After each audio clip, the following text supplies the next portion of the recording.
네, 미일 정상회담 얘기부터 좀 해봐야 될 것 같습니다. 우리 시간으로 이제 오늘 새벽에 미일 정상회담이 열렸고, 일본이 어떤 답안지를 내놓느냐에 따라서 우리도 또 이제 굉장히 좀 주시할 수밖에 없는 결과이기 때문에 네. 기추가 주목됐었는데, 파병에 대해서는 선을 좀 그었습니다. 어떻게 보셨습니까?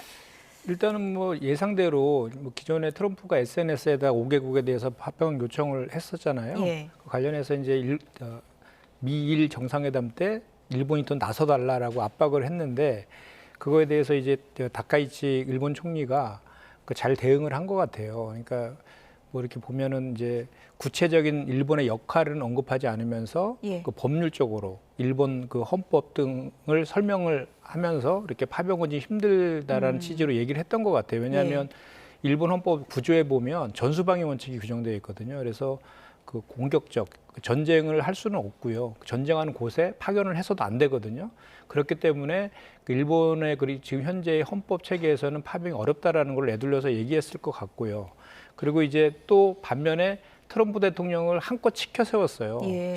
세계의 평화와 번영을 그 만들 사람은 트럼프밖에 없다. 뭐 이렇게 예. 치켜 세우고 또 대본을 준비를 잘해갔군요. 그러니까 또 이란의 그런 그 핵 개발에 대해서 용납할 수 없다. 호르무즈 해협 봉쇄에 대해서는 상당히 또 비판을 했고, 사실 트럼프가 이 이란과의 전쟁 때문에 안팎에서 비판이 많잖아요. 그런데 확실하게 일본에서 이렇게 힘을 실어줬기 때문에 트럼프 대통령도 뭐 기분이 나쁘진 않았을 것 같은데, 어쨌든 일본의 입장에서는 군사적인 자위대 파견이나 이런 것들은 애둘러서 좀 거절을 한 것 같고, 대신에 다른 에너지 안보 이런 차원에서의 협력 이런 것들을 아마 제시한 거로 보여집니다. 경제적 선물은 넉넉히 가져가고 파병에 대해서는 부드럽게 거절했다. 뭐 이런 평가가 나오고 있는데 우리가 어떤 부분을 좀 참고하면 좋을까요?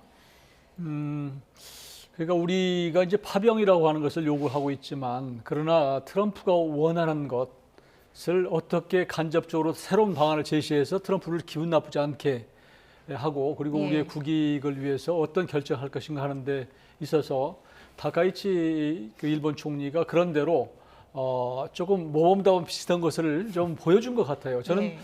다카이치 총리가 이번 미일 정상회담에서 잘 대처할까?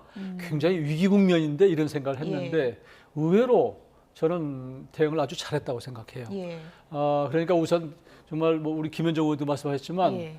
트럼프 대통령이 기분 좋게 만드는, 그리고 트럼프 대통령 편에 있는 것처럼 예. 이란의 핵 개발에 대해서 단호히 반대하고 호르무즈 이게 봉쇄한 것은 뭐 있을 수 없다 규탄하고 이런 것들 얼마나 기분이 좋습니까? 그런데 우리도 가고 싶지만 군대를 파견할 수 없어, 평화헌법 때문에.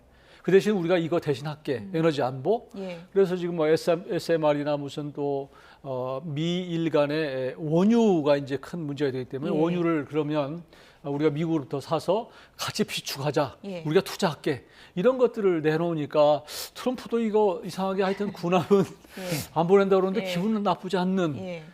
제가 굉장히 좋은 외교적인 그 어떤 성과는 아니지만 예. 잘 방어했다. 저는 그렇게 보고요.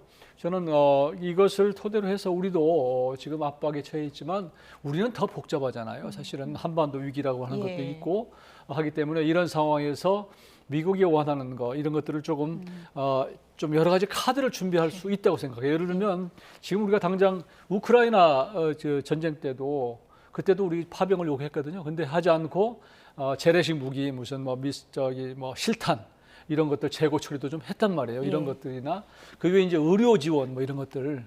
그래서 그런 쪽으로 여러 가지 카드를 좀 정부가 마련했으면 그런 생각입니다.